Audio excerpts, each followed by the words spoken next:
Saludos, en este video veremos algunos ejercicios con respecto al tema de vectores unitarios. El primer ejercicio nos pide expresar los siguientes vectores como combinación lineal de los vectores canónicos. Recordemos que los vectores canónicos son los vectores i, j y k, ¿no? Entonces el primer vector es el vector v, cuya primera componente es 2, segunda componente es 1 y tercera componente es menos 4. Entonces yo eso lo puedo escribir como el vector cuya primera componente es 2, el resto 0, el vector cuya segunda componente es 1, el resto 0, y el vector cuya tercera componente es menos 4 y el resto 0.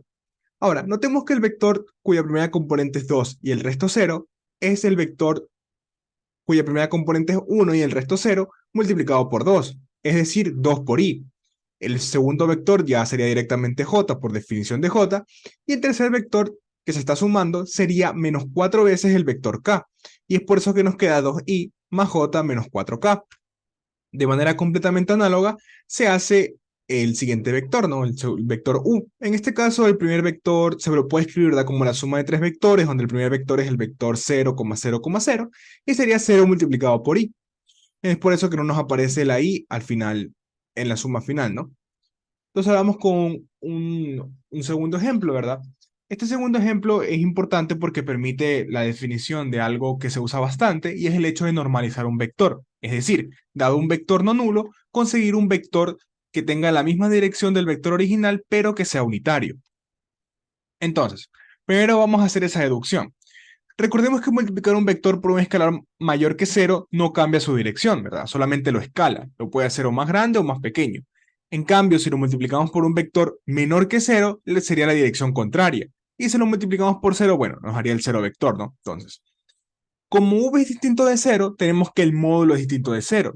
Entonces podemos considerar el vector v sobre el módulo de v, que es lo mismo que el vector v por 1 sobre el módulo de v. Es lo mismo. Eso es simplemente notación. Entonces, este vector va a tener la misma dirección del vector v y además es unitario. Y veamos que es unitario, ¿no? Le sacamos el módulo al vector v sobre el módulo de v. Por las propiedades del módulo, ¿verdad? Esto de acá abajo, el módulo de v, realmente es una constante. Sería la constante 1 sobre el módulo de v. Puedo sacar esa constante del módulo y sale con un valor absoluto. Pero recordemos que el módulo siempre es no negativo, ¿verdad? Y en este caso, como v es distinto de 0, ese módulo es positivo. Entonces yo puedo quitar los valores absolutos. Me quedaría 1 sobre el módulo de v por el módulo de v, y eso es igual a 1. Recordemos que todo este análisis es cuando v es distinto de 0, pues cuando v es 0, el módulo es 0.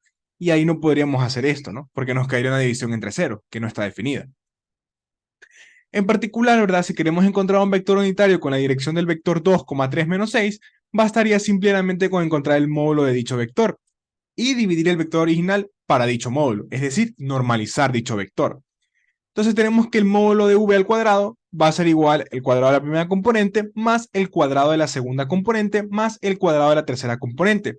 Y eso nos da 4 más 9 más 36, que es igual a 49. Por lo tanto, el módulo de v va a ser igual a la raíz de 49, que es igual a 7.